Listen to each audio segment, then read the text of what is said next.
दोस्तों, आज की ये कहानी बहुत ही महत्वपूर्ण होने वाली है। इस कहानी को हर उस इंसान को देखना चाहिए जिसकी शादी हो गई है या फिर शादी होने वाली है। घर के हर एक व्यक्ति को ये कहानी देखनी चाहिए, चाहे फिर वो माँ हो या बेटी हो, पिता हो या बेटा हो, सास हो या बहू हो। हर उस इंसान को देखना चाहिए जो अपने घर में सुख शांति चाहते हैं। हम जानते हैं जिस घर में बहुत ज्यादा लड़ाई झगड़े होते हैं उस घर में सुख शांति का होना बहुत ही जरूरी होता है। मैं आपको कोई मंत्र नहीं बताने वाला, बल्कि कुछ ऐसे तरीकों के बारे में बताने वाला हूं जिससे आपके घर के खोई हुई शांति वापस आ जाएगी। और इस कहानी के माध्यम से जिस घर में सुख शांति वापस आती है, या फिर इस कहानी के माध्यम से जिस घर के सुख शांति भंग होने से बच जाती है, वो लोग हमें दुआ अवश्य देंगे। जो तरीके मैं आज आपको बताने वाला हूं, यही सारे तरीके मैंने जीवन में अपनाए हैं और मुझे इससे बहुत ही ज्यादा लाभ हुआ है। ये बहुत लाभकारी तरीके हैं। जिसने इस कहानी को पूरा देख लिया और अपने जीवन में ये तरीके अपना लिए, उसका जीवन, उसका घर स्वर्ग बन जाएगा। मैं आपसे एक बात अवश्य कहूंगा कि यदि आपको ऐसा लगता है कि इस कहानी से किसी का घर तबाह होने से बच सकता है, तो इस वीडियो को शेयर जरूर कर देना। इससे हमारे साथ साथ आपको भी दुआ जरूर मिलेगी।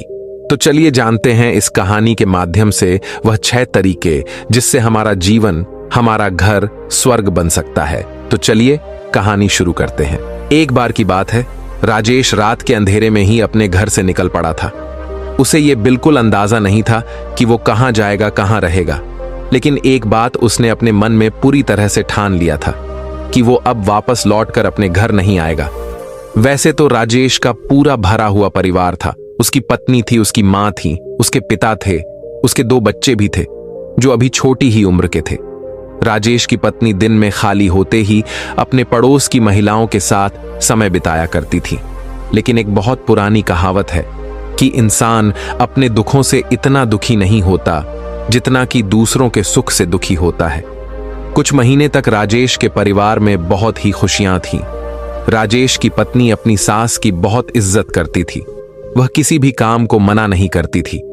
लेकिन पड़ोस की महिलाओं को यह बात गवारा नहीं था कि उनका परिवार खुशी से अपना जीवन जी रहा है।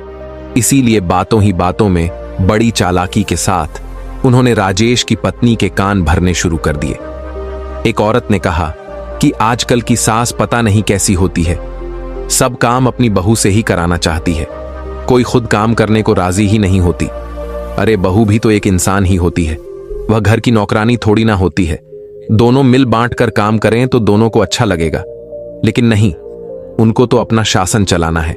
इस पर दूसरी औरत कहती है कि मैंने तो अपनी सास से साफ साफ कह दिया था कि अगर साथ में काम करोगी तभी मैं काम करूंगी। ये सुनकर पहले वाली औरत कहती है कि देखो, अगर अपना पति अपने मुट्ठी में है तो कोई समस्या नहीं होती, लेकिन अगर तुम्हारा पति ही तुम्हारे साथ नहीं होगा तो तुम क्या बोलोगी अपनी सास को। ऐसे ही बातें धीरे धीरे राजेश की पत्नी के दिमाग में घर कर गई। अब जब भी राजेश काम करके वापस अपने घर लौटता, उसकी पत्नी छोटी छोटी बातों के लिए अपनी सास की शिकायत अपनी पति से करने लगी थी। और इसी तरह घर में अशांति बढ़ती चली गई। और एक दिन फिर ऐसा भी आया जब राजेश को अपना घर छोड़ना पड़ गया। आज की रात राजेश की आंखों में नींद नहीं थी। वो अपना घर पीछे छोड़कर आ चुका था। साथ ही वो पीछे छोड़ चुका था अपने परिवार को, अपने बच्चों को, अपने माता पिता को। दूसरी तरफ राजेश की पत्नी को भी बहुत पछतावा हो रहा था। उसे अपने गलती का एहसास होने लगा था। लेकिन कोई क्या कर सकता है जब चिड़ियां चुन गई पूरा खेत। अब उसके पास पछतावे के अलावा कोई विकल्प ही नहीं था। और लेकिन राजेश के परिवार को यह डर भी सता रहा था कि कहीं राजेश आत्महत्या ना कर ले। अगर ऐसा हुआ तो वो लोग अपने आप को कभी माफ नहीं कर पाएंगे। अंधेरे रास्ते में चलते चलते राजेश को दूर खेतों में एक कुटिया में थोड़ी सी रोशनी दिखाई दी। राजेश उस कुटिया की तरफ चल दिया। उसने सोचा कि आज रात मैं यहीं पर काट लेता हूं, कल सुबह सोचूंगा कि आगे मुझे क्या करना है। जब वो उस कुटिया के पास पहुंचा तो देखा कि वहां पर एक सन्यासी ध्यान कर रहा था। राजेश कुटिया के बाहर ही बैठकर उस सन्यासी को ध्यान करते हुए देख रहा था। उसके मन में विचार आ रहे थे कि एक सन्यासी का जीवन कितना अच्छा जीवन होता है। किसी से कोई लेना देना नहीं, कोई परिवार नहीं, बस भक्ति, ध्यान, और यही उनका संसार होता है। कुछ देर बाद जब सन्यासी अपने ध्यान से बाहर आए तो उन्होंने कुटिया के बाहर राजेश को बैठा हुआ देखा। उन्होंने राजेश को अंदर आने का इशारा करते हुए कहा कि भंते, बाहर तो बहुत सर्दी है, तुम कुटिया के अंदर आ सकते हो। इसके बाद जब दोनों की बातें होने लगीं तो राजेश ने अपनी पूरी स्थिति उस सन्यासी को बताया। राजेश ने यह भी बताया कि अब मैं खुशी से सन्यासी होना चाहता हूं, इसीलिए अगर आप मुझे दिशा दे सकते हैं तो मैं आपके पास रहकर ही ध्यान का अभ्यास करना चाहता हूं। सन्यासी ने उसे समझाते हुए कहा कि भंते, अभी तो तुम गुस्से में हो और गुस्से में लिया हुआ कोई भी फैसला अच्छा नहीं होता, इसीलिए पहले तुम अपने मन को शांत होने दो। उसके बाद भी अगर तुम्हारी यही इच्छा रही तो मैं तुम्हें दीक्षित कर दूंगा। फिर उस रात राजेश उस कुटिया में ही सो गया। कुछ दिनों तक उस सन्यासी के साथ रहने के बाद राजेश को अपने बच्चों की याद सताने लगी थी।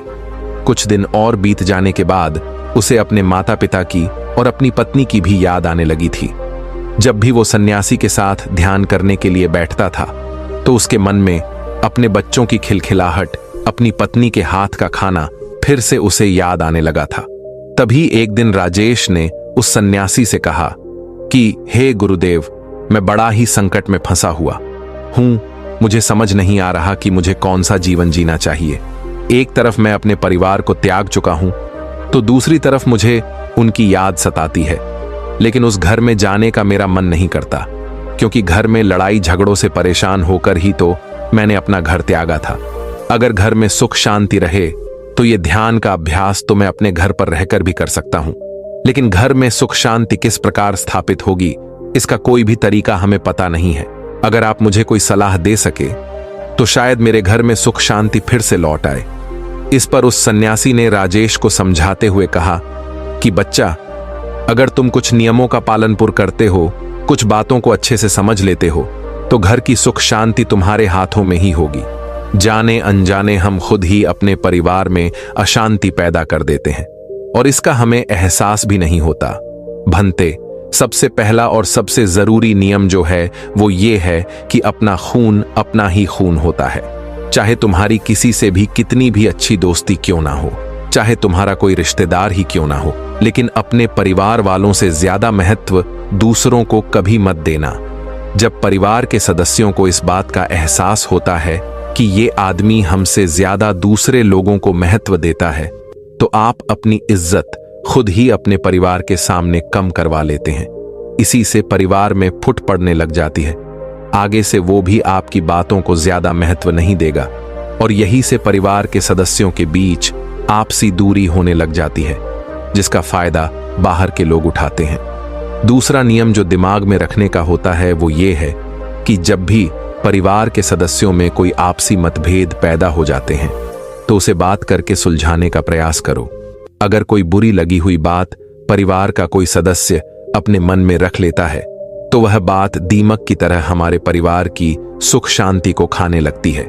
इसीलिए कैसी भी बात क्यों ना हो, कितनी भी बड़ी गलती क्यों ना हो जाए, अपने परिवार के सामने उनके साथ बैठकर उस बात को सुलझाने का प्रयास करो। अपने मन में उसे दबाकर मत रखो। अक्सर जब कोई आदमी गलती करता है तो वो उस गलती को छुपाकर रखना चाहता है ताकि उसे हर बार वो गलती दोहराने का मौका मिल सके। लेकिन समझने की बात यह होती है कि अगर आप अपनी गलती को दबाकर रखते हैं तो आप बार बार गलती करते जाएंगे और वही गलती आपके परिवार में अशांति का कारण बन जाएगी।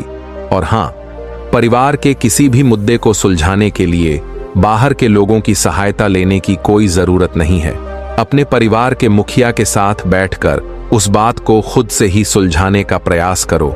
तीसरा नियम समझने के लिए तुम्हें यह समझना होगा कि घर में सबसे ज्यादा अशांति इसी कारण से पैदा होते हैं कि घर में सबसे ज्यादा अशांति का कारण बहू और सास के मतभेद होते हैं। अगर बहू अपनी सास को मां के समान और सास अपनी बहू को बेटी के समान देखें तो ये मतभेद बहुत हद तक कम हो सकते हैं। उस सन्यासी ने राजेश को समझाते हुए कहा कि अगर तुम अपनी पत्नी का पक्ष लेते हो तो अपनी मां की तरफ से बुरे हो जाओगे, और वहीं अगर अपनी मां का पक्ष लेते हो तो अपनी पत्नी की तरफ से बुरे हो जाओगे। कभी भी घर के मतभेद से आदमी को हमेशा दूर ही रहना चाहिए। कम से कम हफ्ते में एक बार सारे परिवार के सदस्यों को आपस में बैठाकर उसे बातचीत करनी चाहिए। जो भी समस्याएं परिवार में चल रही हैं, खुलकर आपस में चर्चा होनी चाहिए। और जो भी सदस्य घर का मुखिया निर्धारित किया गया है, उसकी बातों को सभी को मानना चाहिए। जिस तरह एक देश को अच्छे से चलाने के लिए एक अच्छे नेता की जरूरत होती है, इसी तरह एक परिवार को भी अच्छे से चलाने के लिए एक अच्छे मुखिया की जरूरत होती है। अगर देश गलत नेता के हाथों में चला गया तो देश बर्बाद हो जाता है, और इसी प्रकार अगर परिवार गलत मुखिया के हाथों में चला जाए तो परिवार भी अशांत हो जाता है। इसीलिए मुखिया उसे चुनो जो खुद के मदद से परे हो, जो सिर्फ अपने आप की नहीं बल्कि पूरे परिवार की सोचता हो।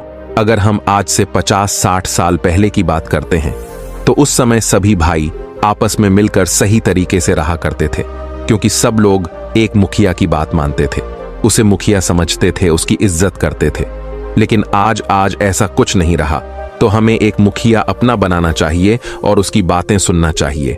चौथा नियम यह है कि अपने परिवार का रहस्य किसी को मत बताना। जो अपने परिवारजनों के बीच बातें हो रही है, उनकी चर्चा अपने पड़ोसियों के साथ कभी मत शेयर करना, वरना तो लोग आपके घर के रहस्य, आपके घर की कमियां जानना शुरू कर देंगे और समय आने पर उन्हीं कमियों की वजह से आपको पछताना पड़ेगा। जो बात परिवार के 4 दीवारों के बीच हो रही है, उसकी किसी को भी कानो कान खबर नहीं होनी चाहिए। इससे परिवार के सदस्यों का विश्वास एक दूसरे पर से उठ जाता है और समाज में आपकी वजह से आपके परिवार का मजाक भी बनाया जा सकता है। 5वां नियम यह है कि परिवार में सिर्फ अपने स्वार्थ के लिए नहीं जिया जाता। परिवार के सभी सदस्यों के लाभ और हानि के बारे में हमें चिंता करनी होती है। अगर हम सभी सदस्यों को भूलकर सिर्फ अपने स्वार्थ के बारे में सोचेंगे तो परिवार होने का कोई मतलब नहीं रह जाता, चाहे परिवार के किसी सदस्य से कोई गलती ही क्यों ना हो जाए। और पर परिवार वही होता है जो उसका साथ देता है, क्योंकि ज्ञान और भाषण तो सभी दे सकते हैं, लेकिन परिवार वही होता है जो गलती होने पर भी अपने परिवार के सदस्यों का साथ नहीं छोड़ता। 6ठा नियम यह है कि परिवार के सभी सदस्यों को मिलजुल कर रहना चाहिए। किसी एक सदस्य को दास या फिर नौकर नहीं समझना चाहिए। हम सबका फर्ज होता है कि हम मिलजुल कर काम करें। अगर एक आदमी कमाता है, दूसरा बैठकर खाता है, तो ऐसा बहुत दिनों तक नहीं चल पाएगा। गाड़ी तभी सही तरीके से चल सकती है जब उसके सभी पहिए बराबर काम कर रहे हो, वरना तो गाड़ी पलट जाएगी। इस तरह परिवार के जब सब सदस्य मिलजुल कर काम करते हैं तो एक दूसरे के लिए प्रेम बढ़ता है, एक दूसरे के लिए इज्जत बढ़ती है, एक दूसरे के करीब आते हैं। लेकिन जब एक सदस्य पर ही सारा काम डाल दिया जाता है तो वो अपने आप को उस घर का नौकर समझने लगता है और सभी की इज्जत उसकी नजरों में कम होने लगती है। यही बात सास और बहू पर भी लागू होती है। बहू के आते ही सास समझने लगती है कि अब तो मुझे काम करने की कोई आवश्यकता नहीं है, लेकिन ऐसा नहीं सोचना चाहिए। भले ही आप अपनी बहू जितना काम ना करें, लेकिन उसके काम में आप कुछ तो हाथ बटा सकते हैं।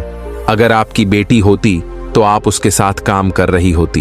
और यही बात बहू पर भी लागू होती है कि सास की बातें माने, उसे अपनी मां की तरह समझे और प्यार से काम करें। और फिर सन्यासी ने राजेश को समझाते हुए कहा कि वापस अपने घर लौट जाओ, उन्हें वहां जाकर इन नियमों के बारे में पूरी तरह से विस्तार से समझाओ, ताकि तुम्हारा परिवार फिर से एकजुट हो सके। क्योंकि जितना तुम अपने परिवार से दूर भागने की कोशिश करोगे, उतना ही दुखी होते चले जाओगे। परिवार के साथ रहकर उन समस्याओं को सुलझाना ही असली ग्राथ जीवन होता है। घर से भाग जाना, उससे दुखी होकर सन्यास बन जाना, वो सन्यास जीवन नहीं होता है। सन्यासी तब बना जाता है जब परिवार तुम्हें खुशी खुशी सन्यासी बनने के लिए मंजूरी दे देता है। और इसी के साथ उस सन्यासी ने राजेश को उसके घर वापस रवाना कर दिया। राजेश सन्यासी की बातों को मन में बसाए अपने घर की ओर लौट पड़ा। हालांकि उसके मन में अभी भी संकोच था कि परिवार उसे स्वीकार करेगा या नहीं, लेकिन सन्यासी के दिए गए नियम और सीख ने उसके भीतर एक नई ऊर्जा भर दी थी। जब वह अपने घर पहुंचा तो दरवाजे पर खड़ा होकर कुछ देर तक सोचता रहा। घर के अंदर से उसके बच्चों की आवाजें आ रही थीं। उनकी खिलखिलाहट सुनकर उसका दिल भर आया। उसने दरवाजा खटखटाया। उसकी पत्नी ने दरवाजा खोला और राजेश को देखते ही उसकी आंखों से आंसू बहने लगे। उसने बिना कुछ कहे राजेश को गले लगा लिया। घर के बाकी सदस्य भी बाहर आ गए। उसकी मां, पिता और बच्चे सब हैरान थे, लेकिन खुश भी कि राजेश लौट आया है। राजेश ने सभी से माफी मांगी और कहा, मैं जानता हूं कि मैंने आप सबको बहुत दुख दिया। मैं कमजोर पड़ गया था, लेकिन अब मैं वापस आया हूं और मैं वादा करता हूं कि हमारी यह कहानी अब खुशी से भरी होगी। राजेश ने सन्यासी के बताए नियमों को परिवार के सामने साझा किया। उसने परिवार को समझाया कि सास बहू के बीच होने वाले मतभेद, पति पत्नी के बीच संवाद की कमी और आपसी शिकायतें ही घर की शांति भंग करती हैं। उसने सबको मिलजुल कर रहने और एक दूसरे का सम्मान करने की बात कही। राजेश ने अपनी पत्नी से कहा, तुम मेरी मां को अपनी मां की तरह मानो, उनकी गलतियों को माफ करो जैसे मैं तुम्हारी गलतियों को करता हूं। और मां, आप भी मेरी पत्नी को अपनी बेटी समझें। जब हम एक दूसरे के प्रति प्यार और सम्मान दिखाएंगे तो हर समस्या खत्म हो जाएगी। इसके बाद उन्होंने हर हफ्ते परिवार की बैठक शुरू की, जिसमें सभी सदस्य अपनी परेशानियों और विचारों को खुलकर साझा करते। धीरे धीरे परिवार में एकता और समझदारी बढ़ने लगी। राजेश ने महसूस किया कि परिवार को बचाने के लिए समय और धैर्य की जरूरत होती है। उसने बच्चों को अच्छे संस्कार देना शुरू किया और उन्हें सिखाया कि परिवार का महत्व क्या है। उसकी पत्नी ने पड़ोस की महिलाओं से दूरी बना ली और अपनी सास के साथ समय बिताने लगी। दोनों ने घर के कामों को मिलकर करना शुरू किया। कुछ महीनों में राजेश का परिवार फिर से पहले जैसा खुशहाल हो गया। अब वह घर के मुखिया के रूप में सभी की भलाई का ध्यान रखने लगा। परिवार के सदस्यों ने भी यह सीख ली कि मतभेदों को मिलजुल कर हल किया जा सकता है। राजेश ने एक दिन अपने परिवार से कहा, अगर हम एक दूसरे के लिए समय निकालें, ईमानदारी से संवाद करें और हर रिश्ते को महत्व दें तो हमारा घर स्वर्ग बन सकता है। इस प्रकार राजेश ने न केवल अपने परिवार को वापस पाया, बल्कि सभी को रिश्तों की अहमियत सिखाई। अब उनका घर सच में एक आदर्श परिवार बन चुका था,